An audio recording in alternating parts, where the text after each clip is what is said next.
So cool.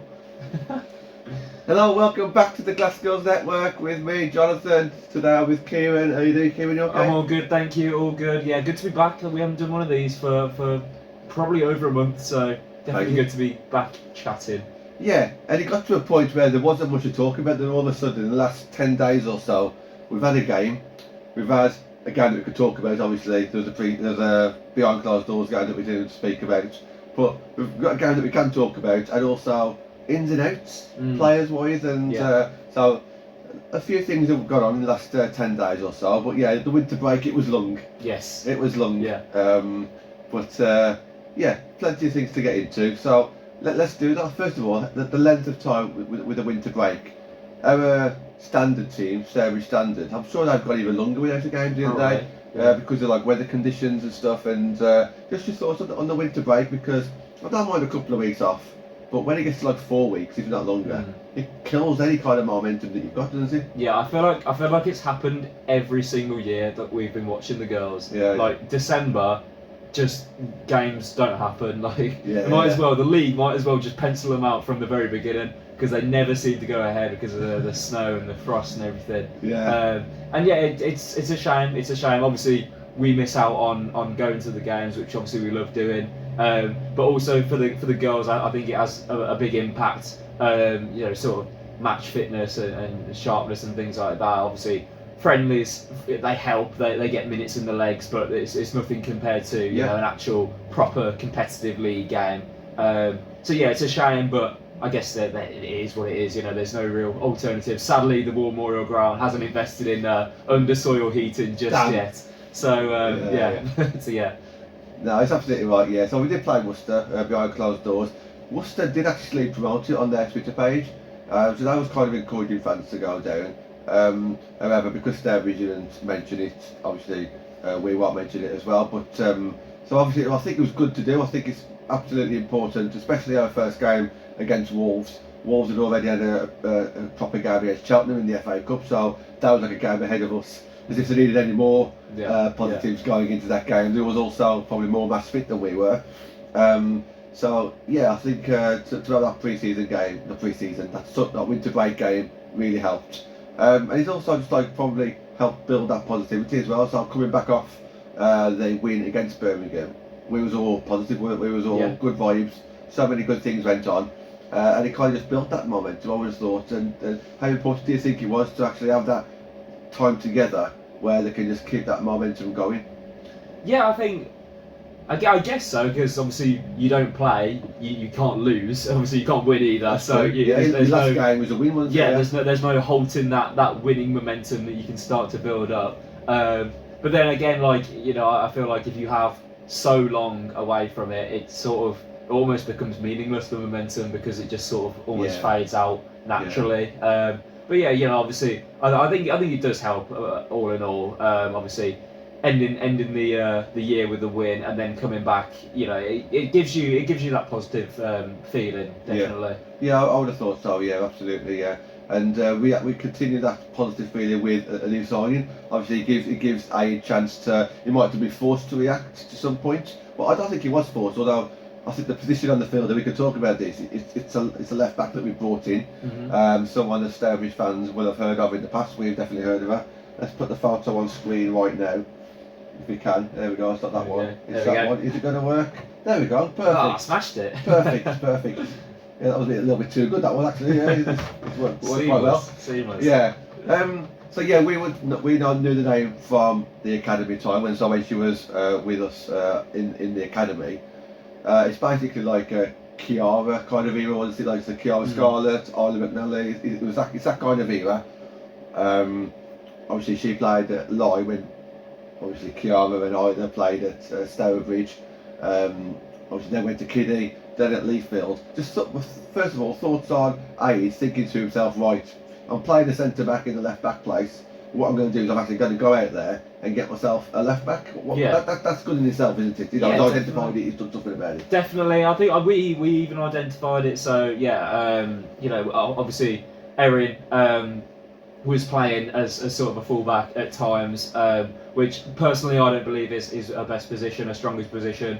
I think she's much more suited to that centre back role. So hopefully get to see a lot more of her playing there now. Obviously Chelsea coming in, you would have thought would be her on one side, Meg on the other, and I guess you sort of mix and match that centre back pairing, or even potentially a trio, something like that. Who knows what'll happen with that? But yeah, it's a great signing. I think it's, like you say, it's definitely what we need. It's an area that I guess Aid has looked at and thought we could probably improve in this area, and bringing Chelsea in, clearly a very, very talented footballer as well. I really liked her from the short little cameo that we saw of her against Wolves, obviously getting an assist as well. Can't argue with that one bit. So yeah, looking forward to seeing more of her. Yeah, no, I thoroughly agree on that one. It also kind of allows Rosie to be further up the field if needs be, although I don't think that's the plan. It's probably not going to be the plan.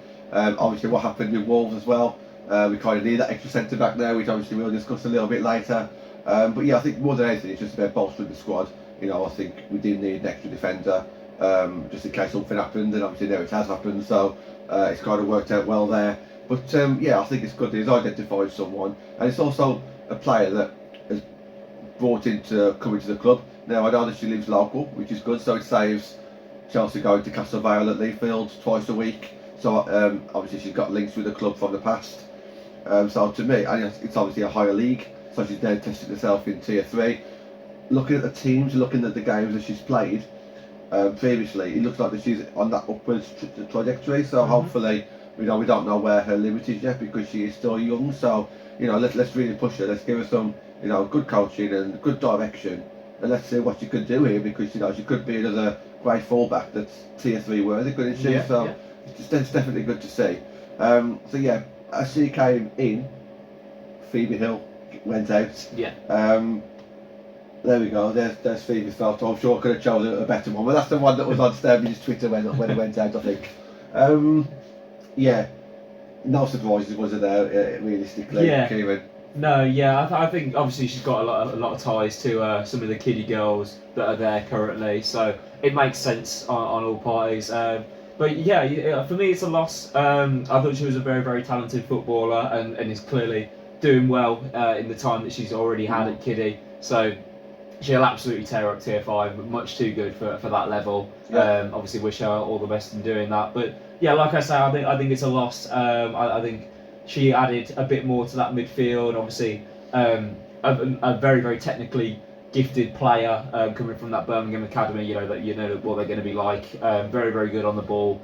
And yeah, like I say, I think it's definitely a loss for Stourbridge, her departing and going to Kidderminster. Yeah, not for the first time that we said that either, and something else is too good for this level. But the way Kiddie are going, it looks like they are going to push on now and be one of the favourites for promotion, and I'm sure she'll play a big part in that. She's already played once or twice already since the signing. Yeah, once or twice. So yeah, not surprised. Obviously, Ellie Maylock, the goalkeeper for Kiddie, is someone that you know as well.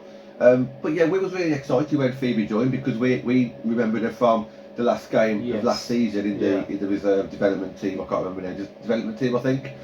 So yeah, this is obviously a loss, but at least she's not gone under a cloud.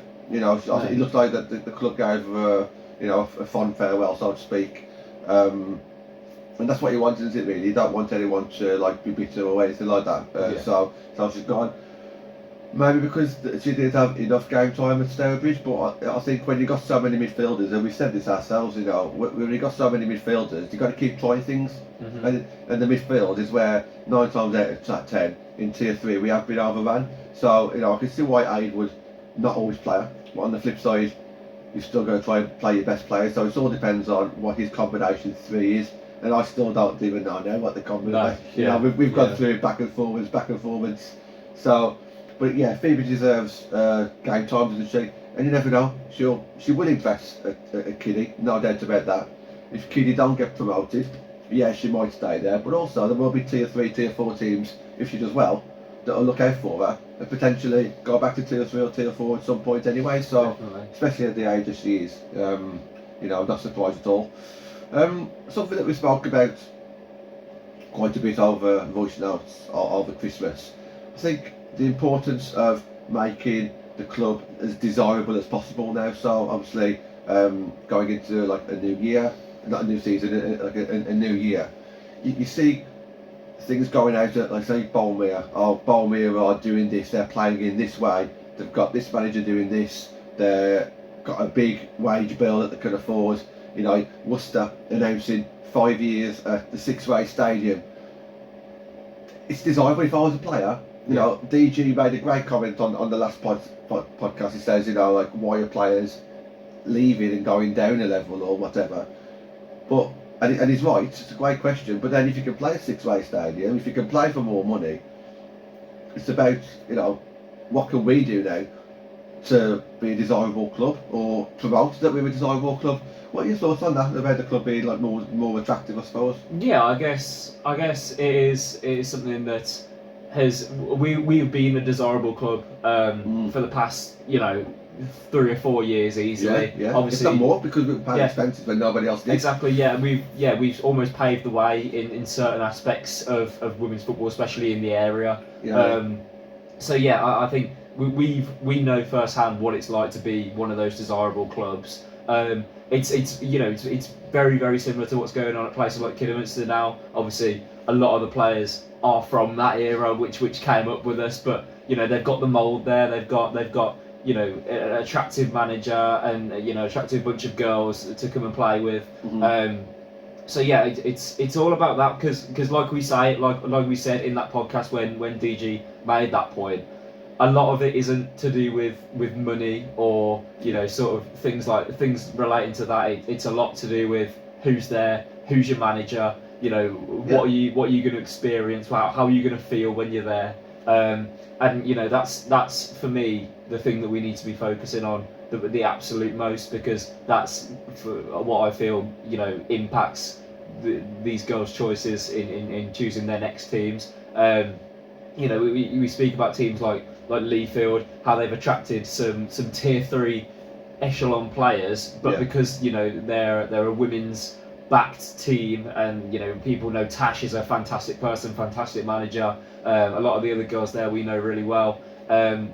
They have become desirable themselves in that right, and then, that would never happen like a year ago. No way would that have happened a year ago. No, exactly, and then you mentioned places like Worcester, obviously making that incredible switch to Six Ways, which I'm sure will be absolutely fantastic for them.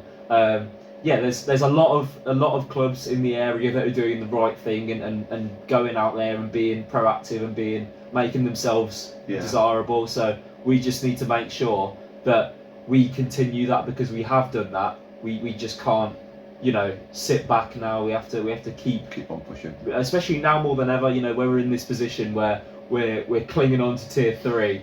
You know, we need to make sure that we are still attracting these top tier players, and we've done it quite a lot recently. Rosie Axton, for example, a well established tier 3 footballer, has seen the Stourbridge project and gone, yeah, actually I want a bit of that. I'll come and join. She's one of many that I could have included in that example, but yeah, I think clearly we are doing something right, and if that's, you know, what these players are looking out for, then we've done our job correctly. First of all, old Rosie's feels better. Absolutely, too. It was not very nice to see her walk off the pitch crying, so I had to turn away because I couldn't see it, so I couldn't watch it. So she walked right past me in tears, which was horrible to see. I think what two things I picked up on there from what you said hit the nail on the head for me. There's more threats out there now. I think there's more clubs where our heads might turn, and that never used to be the way. Yeah. You know, and I get the reasons why. Not, you know, the reason it was always going to happen at some point, where I suppose heads were going to turn, and it was always a danger even this season. So I think that's one. I suppose also we need to get an identity then, because you mentioned Leafield. They've got an identity with their culture, I guess. That's their identity. Obviously we know Kiddy's identity. We kind of know everyone's kind of got their kind of speciality, and because we are so new as a new team and a new direction, we haven't quite found our identity yet, in my opinion. I don't know what that new identity is. I think it's professional now. It's more professional in regards to culture. I think that's more professional. Obviously there's ways to go to make it more professional in other ways, but I think we need to find maybe that identity then, and just when we found that identity, talk about it and try and sell it. You know, it brings us right onto the next point about selling ourselves. I would just say as well, sorry, before we get onto that, I think potentially our sort of yeah, what was this? Well, our point potentially at the moment could be the tier 3 factor. Obviously, you know, if you're not quite at that level to play for a Wolves and a West Brom in this area, who else is offering you tier 3 football? Mostly Kausa. So, you know, that plays a massive part, and that is ultimately what some girls will decide their futures on, where you know what tier they're in, how can they propel themselves higher up the pyramid, and again, I guess that is our point at the moment. And that's the importance of staying in the league, isn't it? Then, because and the good thing there is, and I'm sure we're not going to say anything that you guys always even thought of as well, but it plays in my head pretty much every day. If we stay up, there's a very good chance that Castle will go down, and vice versa. So we will be the only club in tier 3. We haven't got that competition, whereas at the moment, Castle's competing against us, we're competing against them for players maybe. Whereas if we go down, Castle might be able to mop up, or at least if they want to, you know, get a couple of our players, then we lose a couple of our good players, of course, but also vice versa. And then obviously players who don't play for either of us, they haven't got a choice to make. If you want tier 3, you're probably not going to go to Albion or Wolves because you're probably not going to be good enough. So it's automatically, as you just said, it's Stourbridge, isn't it? Yeah. Why have we got this picture on the screen for, Kieran? Because we're about to do some Bible studies, that's why. No, talk us through this one, John. Talk us through this one. Well, as per our voice notes a couple of weeks ago, I started rambling as I do on my voice notes. And I started to talk about selling the club, you know, kind of what we were just on about being desirable. But these are supposed to be disciples. And yeah, your favourites. Who are the club disciples? So I think like in the past, like, you know, like the club will say something to us. And outside the club, it could be absolutely anyone. It could be the board, it could be the manager, it could be the players, it could be Rich Clark, it could be someone with respect at the club. They say something, they talk about the vision, they talk about like the reason why, you know, this is why we're doing this is what the plan is.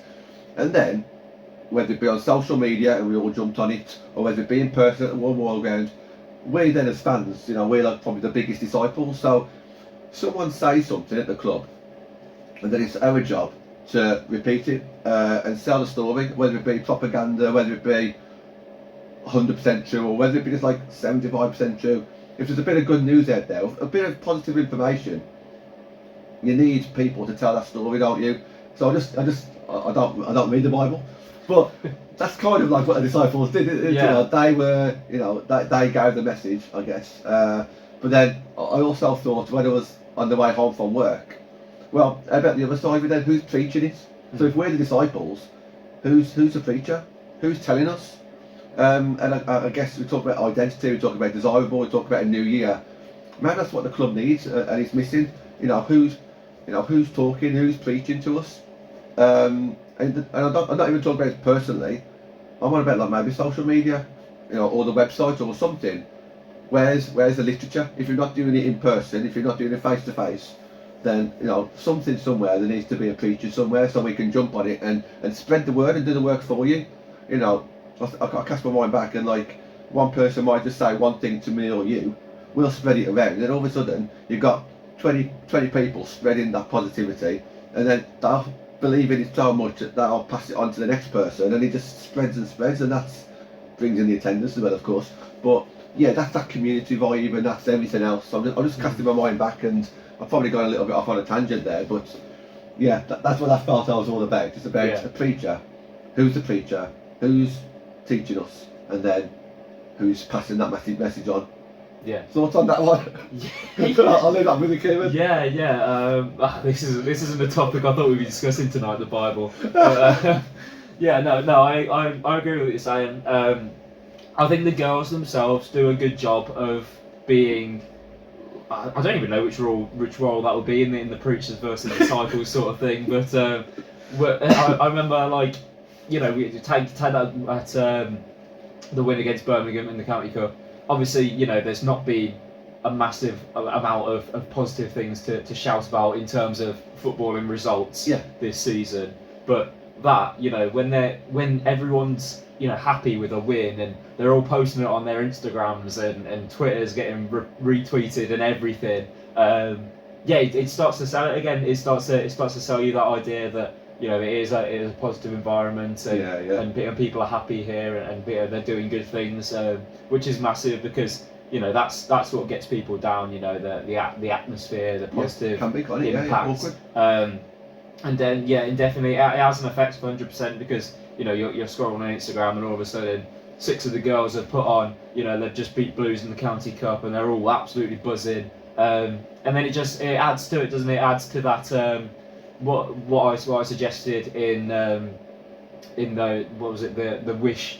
Oh yeah, thing that was we a good had. one. Yeah. Sort of create that positive atmosphere, and just keep adding to it, and make it a massive thing. And then even if this negative stuff happens, hopefully with these positive things that we've created, that can somewhat outweigh it. I think I've discussed our preachers to the best of my ability. So now if you were home thinking, okay, well, we're not going to win many games, so we can't really retweet stuff. It's not just about the actual results. I'm talking about information, like the direction of the club. What's the plan? What's the strategy? They've made all these changes now. How is it going to help us long term? Talk to us a bit about that. So it's no surprise if I turn around and say, look, a lot of people come to us and just thinking, what do you think of this? What do you think of that? We can then turn around and say, well, the reason why it's like this is because of this, and it's that kind of stuff, isn't it? So we can also defend the club and the section more this year as well, and we might have to if we do get relegated. It might be a bit doom and gloom, and we'll lose a few players or whatever. So it is really important that we try and defend the club as much as we can, but I suppose as a disciple we just need a bit of a preacher, don't we? So I'm sure there's some there somewhere as well. We've got about another 15 minutes left, Kieran, so I think it's good if we talk a little bit about Wolves. Yeah, let's go for the upcoming games against Burnley and Feds, because that's going to be interesting. But Wolves game, obviously Chelsea Tague came on as a sub. Did you see Rosie Axton was supposed to start? She got injured before the game. Go on, I'll put it up, Kieran. What are your thoughts on the Wolves game? Yeah, I thought it was fine considering everything. Obviously Wolves, we know what they're about. We know that they're an absolutely quality side. And on their day, could have scored a whole lot more against us. So, I think there is definitely positives to take.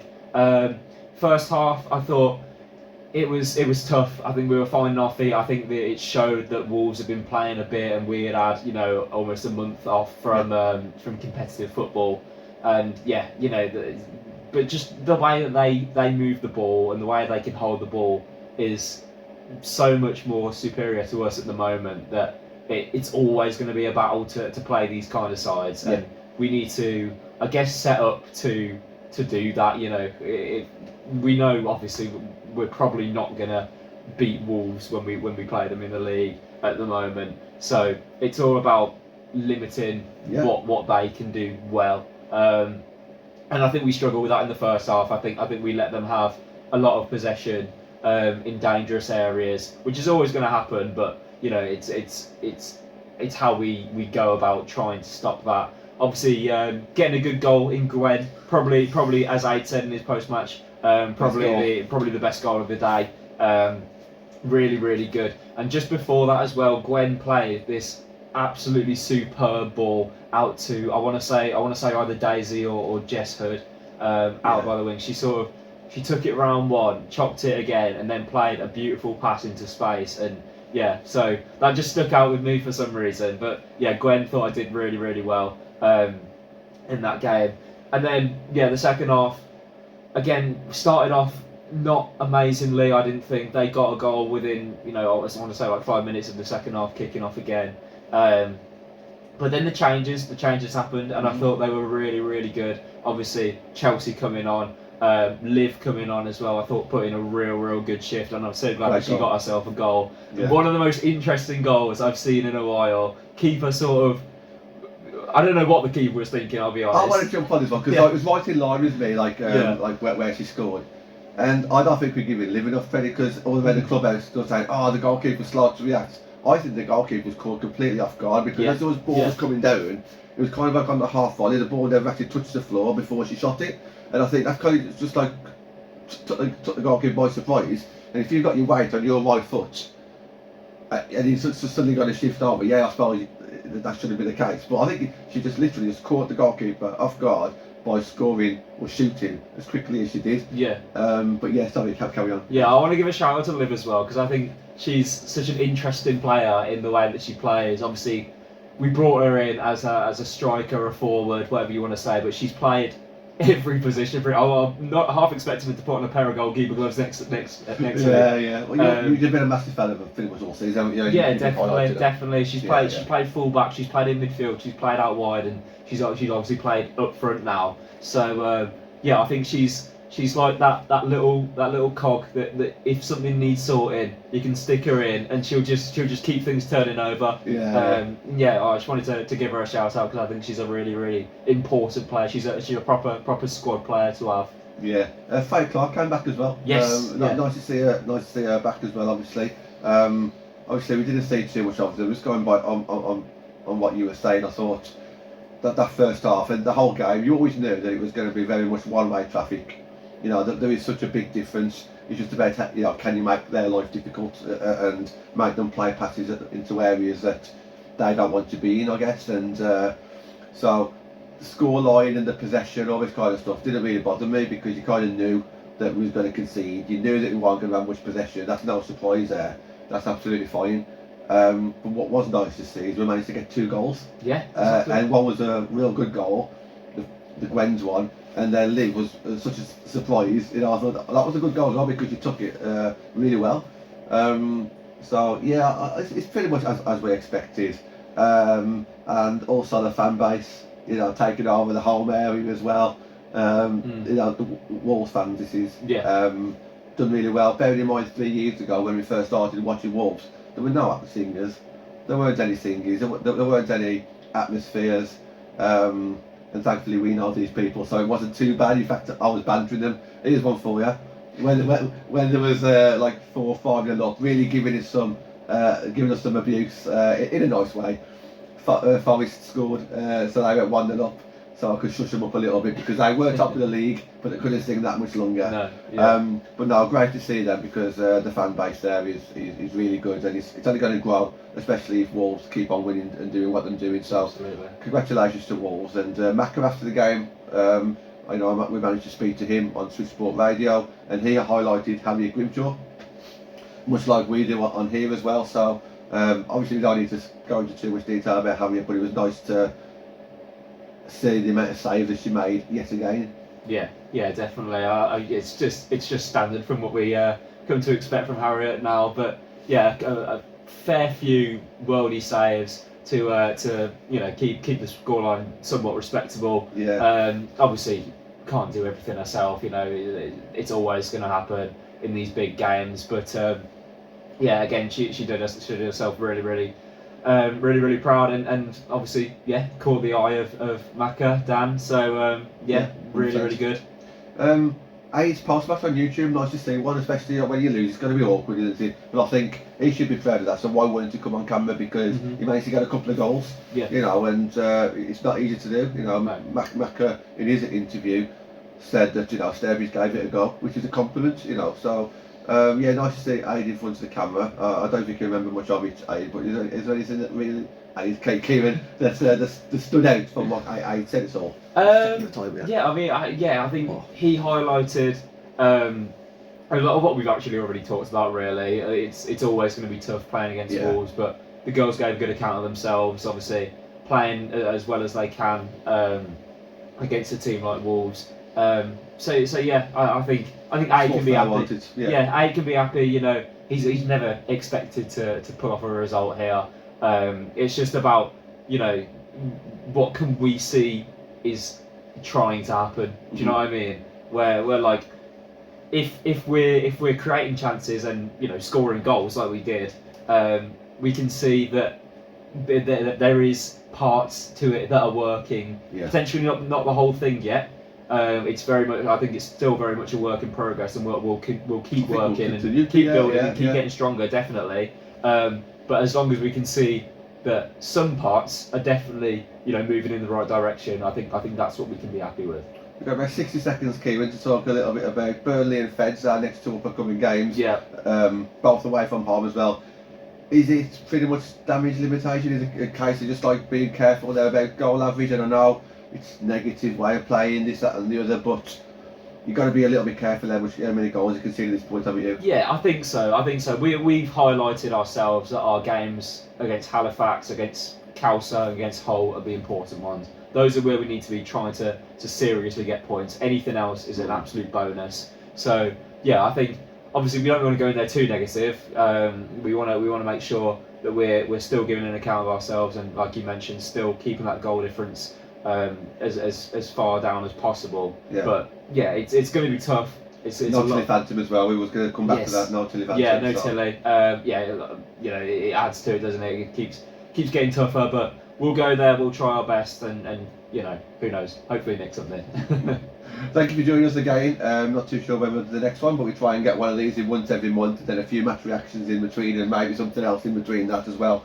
So thank you for that, Kieran. I've enjoyed the summer. I've enjoyed the winter. Yeah, roll on the summer. Yeah, roll on the summer. But roll on Burnley away. Exactly. Let's go.